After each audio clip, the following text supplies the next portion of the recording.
안녕하십니까, 박상현입니다. 오늘은 저의 발표 순서 불안에 대해서 말씀드리도록 하겠습니다. 여러분, 발표 순서 불안이란 말이 어떤 말인지 알고 계십니까?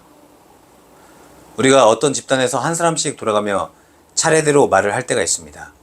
만약 10명이 있다고 가정한다면 처음에 첫 번째로 발언하는 사람은 얘기 불안은 적을 수 있지만 스피치 순발력이 적을 경우에는 부담이 될 수도 있습니다. 그리고 마지막 9번째나 10번째 발언하는 분들은 어떤 내용을 말할 것인지 생각할 시간은 있지만 자신의 발표 순서가 다가오면서 점점 불안이 가중될 수도 있습니다. 자신이 발언하고 싶을 때 발표하는 발표 스타일은 어느 정도 말할 거리를 구상 및 준비할 수 있고, 얘기 불안의 상태가 적을 때 발표를 수행할 수 있는 특징이 있는 강점도 있는데요. 순서를 타는 발표 스타일은 보통 전반부 순서도 쉽지는 않지만 마지막 부분 발표자들은 더 많은 순서를 기다리며 쌓인 부담감과 불안 때문에 발언 시에 흔들리는 경우를 꽤 많이 보았습니다. 이런 순서 불안을 어떻게 하면 해결할 수 있을지 그 방법을 강구해보고 연구해봅시다. 먼저 순서 불안이 가장 큰 마지막 순서 부근 발표자들의 생각이나 상황 등을 하나하나 분석해보겠습니다. 첫째, 생각입니다. 생각. 사람들이 나를 아주 야무지게 생각하고 있는데 부들부들 떨면 실망할 텐데, 내가 이래봬도 상사인데 부하 직원들 앞에서 떨면 쪽팔린데, 그래도 내가 평소 멋있는 이미지인데 목소리가 떨리면 위신이 너무 안 설 거야. 내가 나름 공부를 잘하는데 얼굴이 빨개지고 목소리가 떨리면 아마 나를 사람 취급도 안 할 수도 있어. 자신의 발표 차례가 임박했을 때 순간적으로 생각을 어떻게 하느냐에 따라서 갑자기 부담이 크게 올라오면서 심장 박동이 빨라질 수도 있으며, 아니면 심리 변화 없이 안정적일 수도 있습니다. 순간적인 생각을 어떻게 하느냐가 정말 중요한 것 같습니다. 예를 들면 순간적인 생각을 나 못하면 어떡하지? 떨면 어떡하지?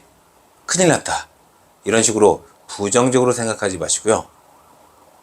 이렇게 생각하시면 좋겠습니다. 이번에는 짧게 말하고 끝내야 되겠다.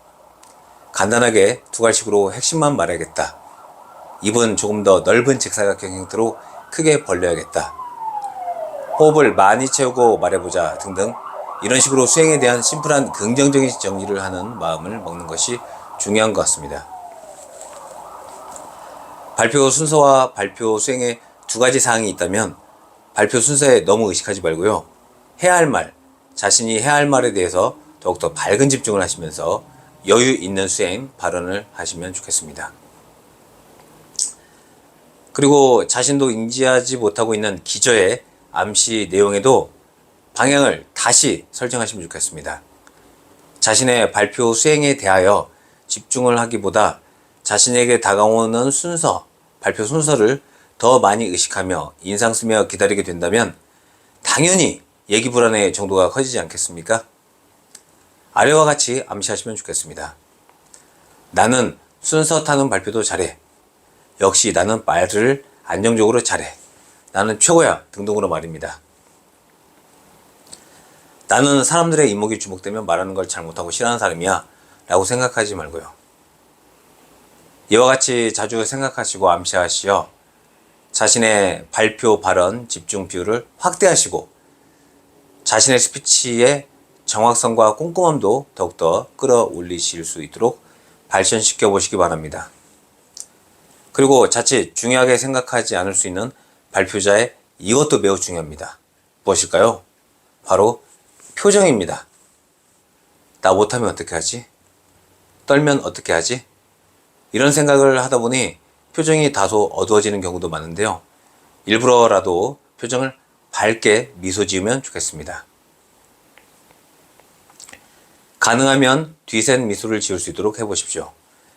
뒤셋 미소란 미국의 심리학자 폴 에크만은 연구를 통해 인간은 얼굴 근육 42개를 조합해 모두 19가지 미소를 만들 수 있지만 그중 하나만 진짜 웃음이고 나머지 18개는 모두 가짜 웃음임을 밝혀냈습니다.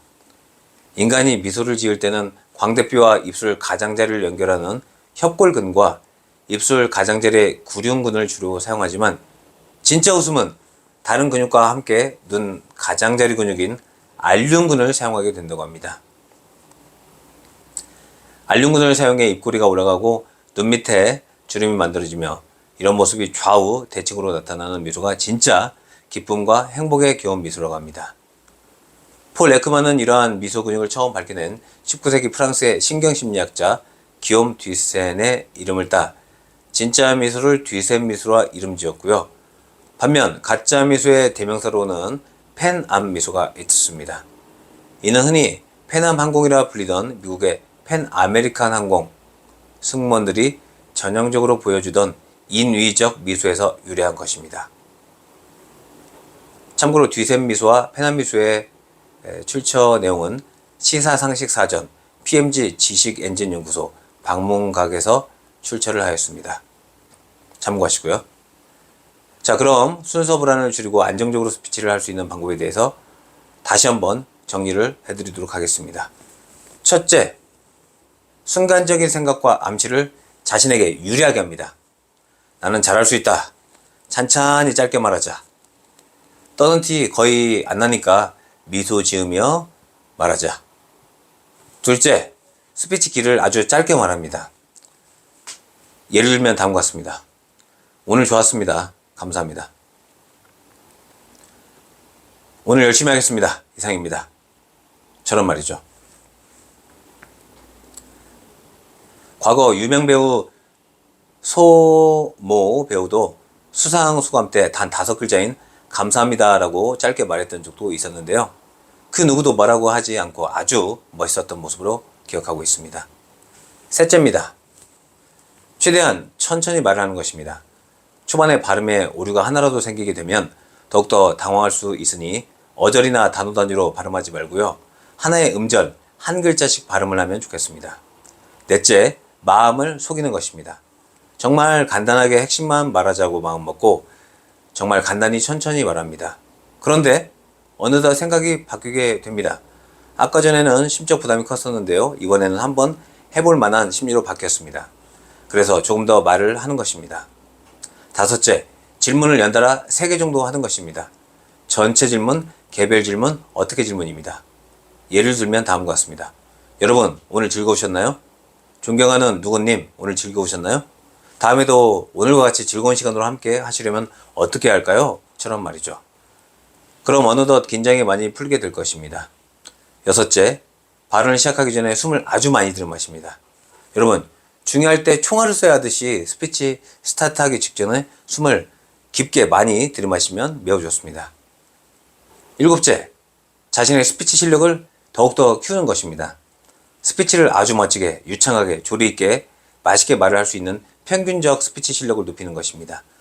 그럼 불안에서 무엇으로? 설렘으로 바뀌게 될 것입니다. 이상 발표 순서 불안에 대해서 말씀드렸습니다. 다음에도 더 좋은 내용으로 함께 하겠습니다. 감사합니다.